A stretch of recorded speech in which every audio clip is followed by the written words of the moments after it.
Hello, my name is Melbay Guy, and welcome to my programming class. So, in the previous sessions, we learned about programming and the things we need to. I'm sorry. I don't know, this session 3 video, I've shot it like more than 5 times. I just broke my laptop working on this video, and the one I'm using is not really working, which is not really helping me, but let's still continue. So,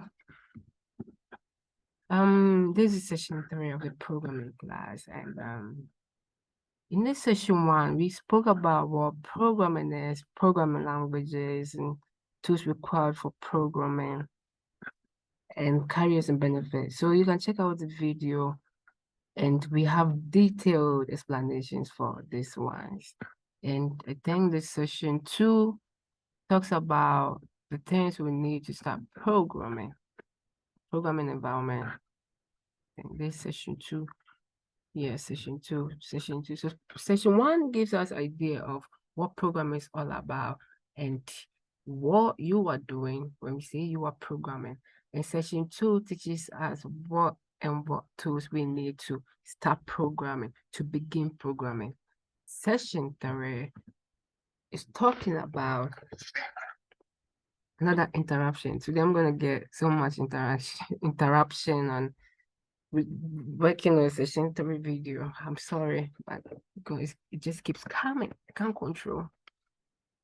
So session 3, structure of a program. Programming is a communication between you, a programmer, and a computer, as we understood in previous sessions. In the communication, the programmer teaches or directs the computer on how to perform a particular operation, task, or process a given set of data. The programmer does so by writing programs. In session 2, we understood this part. So these guys are just recap. A program contains a set of instructions that teaches the computer how to perform a particular task or direct the computer on how to respond to a particular situation. So session 3, our main focus are these ones. A program is made up of individual elements. These elements are statements, expressions, variables, data types, decisions, object-oriented, logical operators, relational operators, minimum. You get it? So there are so much elements that comes together to form a program. So this is a sample program. I've already showed some to you guys already. This is a sample program. And this program, you don't just see some horrible text or just some text, but this program is made up of different elements. And these elements come together to form this program, what we call here as program. So inside, we have statements, we have expressions, we have variables, we have data types, we have decisions, we have repetitions. But if you're a beginner, if you're a beginner in programming, a beginner in the field of programming, then I think you wouldn't see this element inside. So I'm going to point some of these elements. We have variables here. We have statements. We have statements here. We have expressions. We have this one, repetitions. We have decision. I saw decision. So you can see here, as mentioned here, we have statement, we have expressions, we have variables, we have data type, we have decision. You can see the if else come down. I see something here. Did you see it? We have if. Okay, let's go here. I see something. We have repetition, for loop, for. Okay, let's go inside and see. We have a for loop here. Okay, we have statement. These are statement. We have expressions. You get it? We have functions as part of the element. Here you can see these are the elements that makes up a program. When you scroll through, you will see functions. When you come to your program here, there are functions here. There's one, nice. There are functions inside. Okay.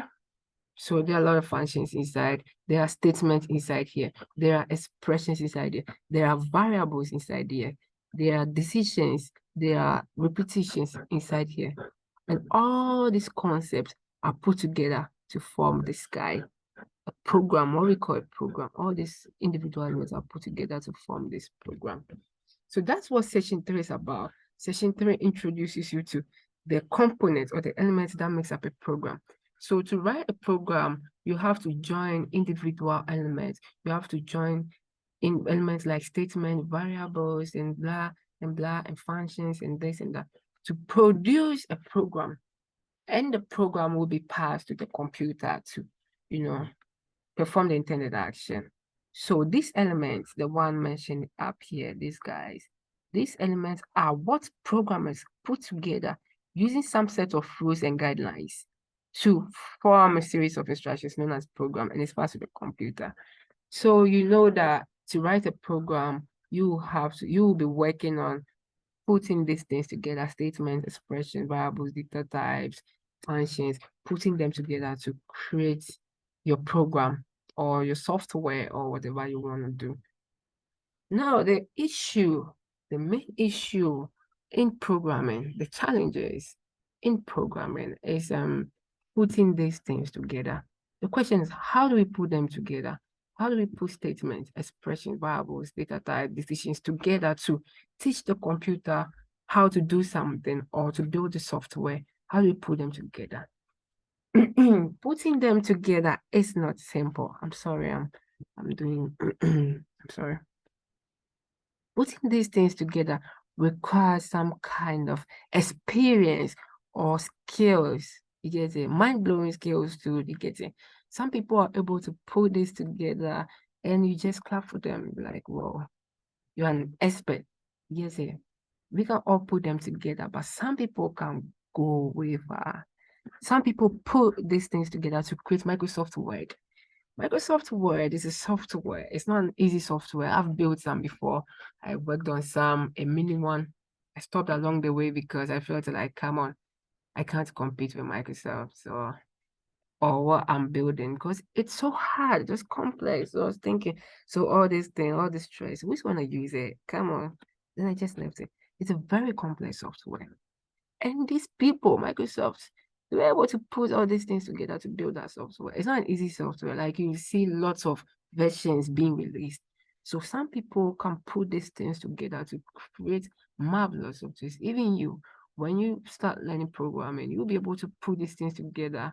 And I'll see your product one day and I'll be like, whoa, this guy is good. This guy is experienced. This guy knows how to think. So putting this together is a challenge. You get it? So these things are like the English alphabet. The English alphabet can be put together to write songs, to write stories, to write jokes. One can't just stand up and start writing nice jokes or nice songs or nice things just because a person knows ABCD, the alphabet, or knows grammar, or knows how to put words together. No, a special skill is required to put the English alphabet together, to write poems, to write stories, to write jokes. So a special skill is required to put these guys, statements, expressions, parables together to build the software you want or to teach the computer what you want to teach the computer. So knowing how to put these things together also comes from experience. As you learn how the masters put these things together, you get to pick up and you get to try different ways because there are no particular rules on how to put these things together. Everyone have their ways of putting these things together. In the end, it creates the same software. You can put it together in a different way. I'll put it together in a different way, but we'll create a same software that does the same thing. You get it? A software will create a software that does the same thing, but mine may run faster than yours, or may require less memory to run, and yours may require so much memory to run, or may not even may run very slow. The reason is how you place them together. You get it? How you put them together. So sometimes we learn from masters. I still learn from masters how they put these things together. Just because if you put this together and it works doesn't mean we just put them together. Sometimes there are particular techniques, strategies, and tricks in putting these things together. And when you are able to put these things together, you are able to create something like this as final product. This is what we call a program. So this program, what it does is it teaches the computer how to determine the largest number given a set. So this program can be passed to the computer and packaged into a software. And people can download this software, give it some set of numbers, and the computer will tell you that, okay, this one is the largest number in the set you've provided. This is the largest number. This is the largest number. You get it? How did the person do that? The person had to combine these elements, statement, expression. That's why I was pointing them to you. I pointed statements here. There are a lot of statements here. There are functions here. There are decisions. There are repetitions. There are variables. All these things, you get it? So they are put together using some kind of techniques, strategies, which are really acquired from learning from people, by experimenting, by practicing. When we practice how to build a particular thing, you will get an experience of how to put these things together to do things like that.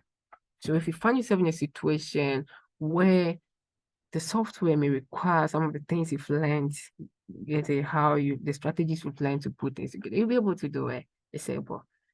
But some people, one thing you have to keep in mind is some people are beasts, some people are killers, some people are very good. And putting this together requires some kind of logic. It's logical. You need to be able to think. You need to be able to think. Programmers are problem solvers. They solve problems by putting these things together. It's through putting these things together that you can, teach the computer what to do or build the software. So as a programmer, you need to read, you need to learn so much, you need to research. Programming it's not a fun field. It's a very complex field. Programmers have to be smart. They have to read so much. They have to always make use of the tiniest information. You get it?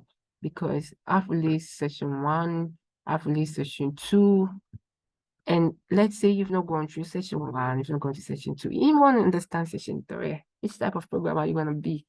You need to take time, understand session 1, understand session 2. That way, you'll be able to put these things together well, very well. So we don't skip, there's no shortcut. You need to learn from the masters to be able to put these things together. So the goal of this session was to introduce the elements that makes up a program. And so the next session is session 4. So see you later. Love you guys. Bye.